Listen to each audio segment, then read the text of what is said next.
Hello. You are tuning into another episode of The Wonder King Show. Today's first topic. Welcome back. Let me tell you what I'm talking about, right? So, as the season comes to a conclusion, or at least the regular season, the Ravens are still winning regardless of what position or missing players are thrown at their feet. You know where I'm coming from? They're figuring out different ways how to just get the job done, which is admirable. It's great. It's what you want from a championship team. But here's my thing. Because the end of the season is coming up, there are some additions that Raven fans are right now talking about, saying, hey, I would love this guy to come back because of recent injuries, certain play deficiencies, some might even say.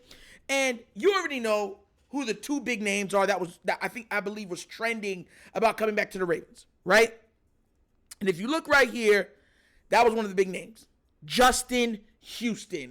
And the Ravens should be looking at this guy to come back. Why? Because it allows you a more robust rotation of pass rushers, edge rushers. And he is just as good in the run game as he is in getting to the quarterback. Now look, he's not what he used to be. But in a rotation, keeping guys fresh, keeping guys spry. Because remember, you're asking a lot of Van Noy. You're asking a lot of Clowney. We've already said this. Before the year started, I said, man, why did they get rid of him? Now everyone's like, hey. Having a rotation of pass rushers can never go against you. It's the most logical thing to do, especially coming down to where we're playing quarterback-driven teams, right? You cut the head of the snake off, the rest of the body stops moving. You know what I'm saying? That's all we say, headshot. Oh, headshot. Forgot that. But you know what I'm saying? He could get to the quarterback, helps in the run, keeps Van Noy and Clowney spry, and gives you an extra body in case if anything happens any further on the edge. Because remember, Owe has been injured this year. Ajabo is out, look like, for the rest of the year. Tyus Bowser hasn't even played yet. Like, you need enough bodies. Because guys are going to get dinged up, have to not play, and then you have somebody that's a quality piece that can back you up, help you, or further your ambitions to a Super Bowl title. So that was the one person that was one of the people that they were talking about. The other name that came up was this guy, and he was a fan favorite, Mark Ingram. Look, Mark Ingram, as a third back, I would trust. He doesn't fumble the ball. He's a power guy that can get extra yardage, and outside of that, he's great with his hands. Like, he has underrated hands, underrated receiving ability. And the reason why the Ravens were even willing to part with him was because of the emergence and the potential of J.K. Dobbins. J.K. Dobbins is no more. Let's just keep it a buck. J.K. Dobbins is not coming back next year. You know, he will be playing for another team next year, and I wish him to get healthy and give a shot so he can go get paid. I'm hoping that brother does well so he can go get paid. Get a bite at that apple. That's what I want for J.K. But we know that this is a business. Like, that's the other side of this. We know it's a business. And right now, with us being down, I'd rather have this guy than Melvin Gordon.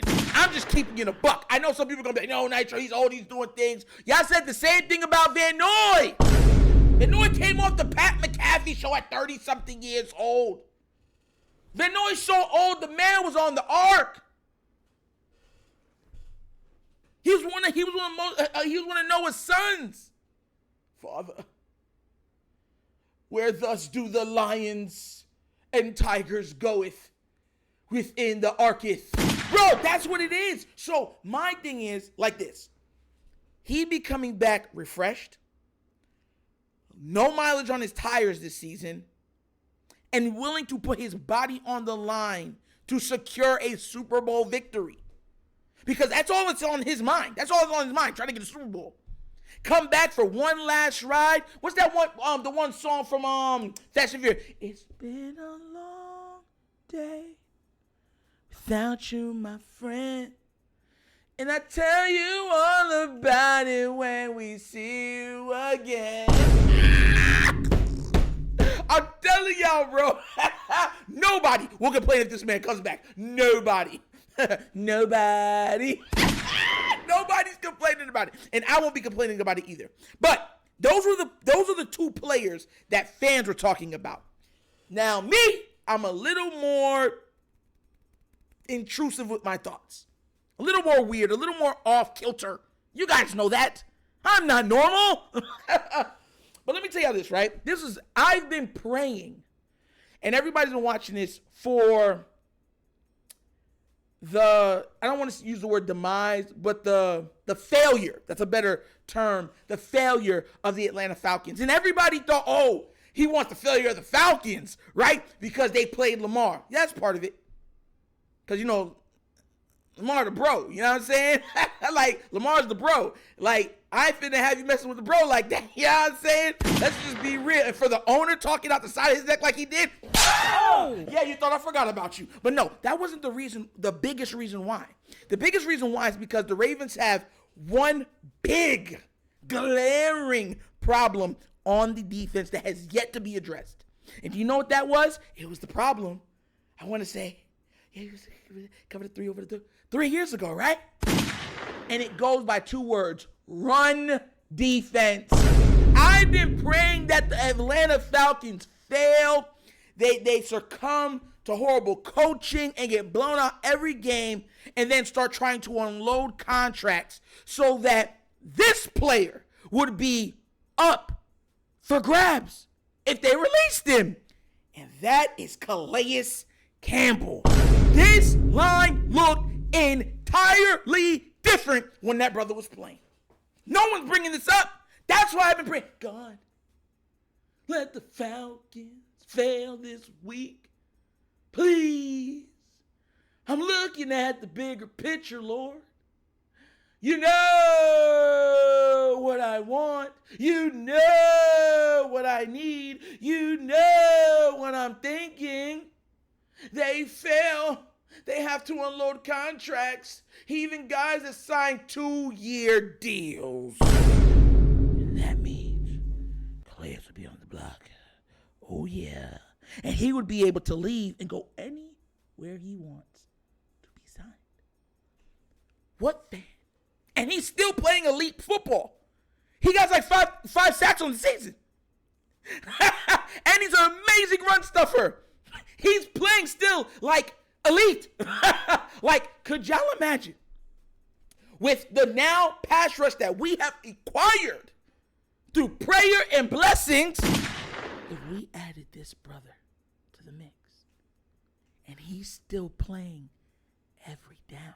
And let's not forget his worth on special teams when it comes to blocking kicks, field goals.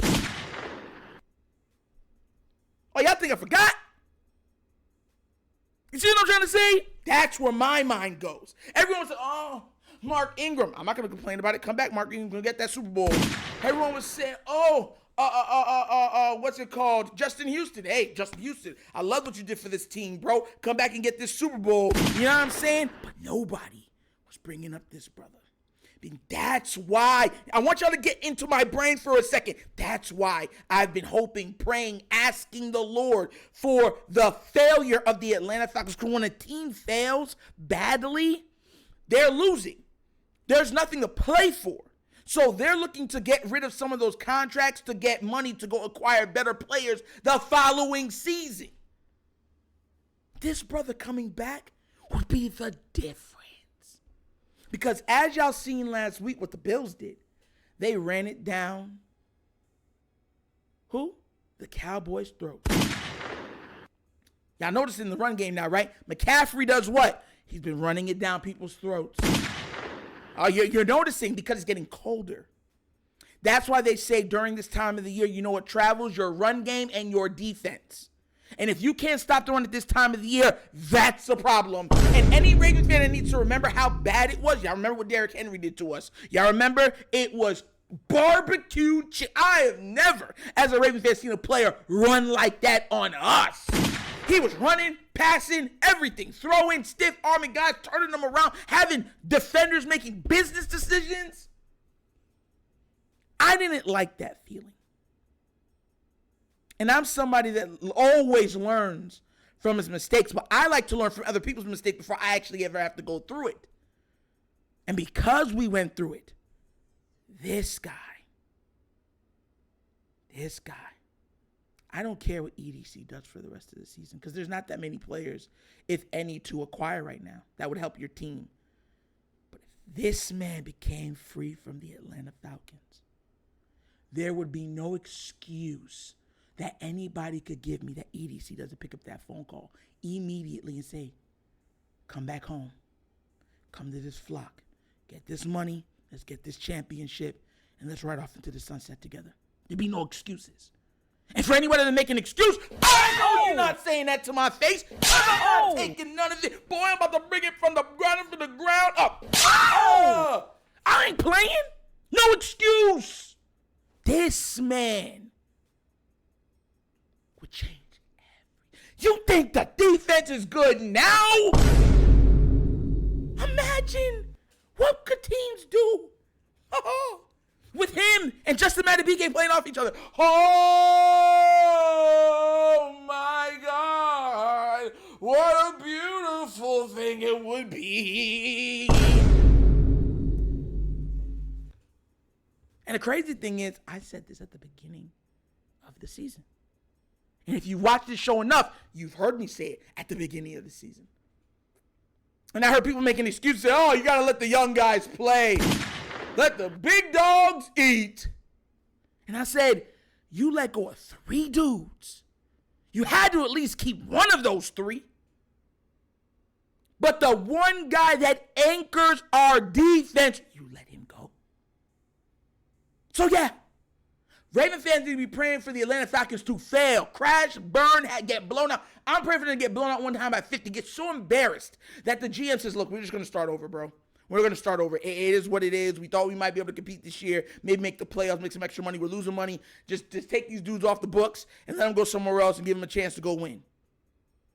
That's what you should be praying for. That's what you should be asking what to be under your Christmas tree. When that present, you're like, I wonder what's in this present. Huh? Who got this for me? Santa. Let's open it up. And Calais Campbell with big old body just pop out. Boof. I'm back, baby. You know what I'm saying? But what do you guys think? What player do you want to return to the Baltimore Ravens? Let me know down in the comment section, because like I said, you already know mine. But as always, this is an episode of The Wonder Kind Show. Thank you for watching. Y'all know how we get down. We have fun and we laugh. But everything we talk about rooted in what? Facts and truth. Please do remember, like, subscribe, hit that notification bell, leave a comment in all of the comments. And if you have not done so already, check out The Wunderkind Show's Patreon. Yes, 3 tiers of content goodness waiting for your consumption. Give it a look, give it a try. Let me know what you think. And if you want to donate to the channel, help out with equipment and stuff like that, during the time of the season's giving, bottom of the screen is a QR code. QR code's to a Cash App. Cash App's located in the description of every video that we do. And the name of it is The Wunderkind Show. Super easy. But once again, this is The Wunderkind Show. This is your host, Nitro, signing off. And as always, you know my slogan. Peace. And I am out of here. Yep.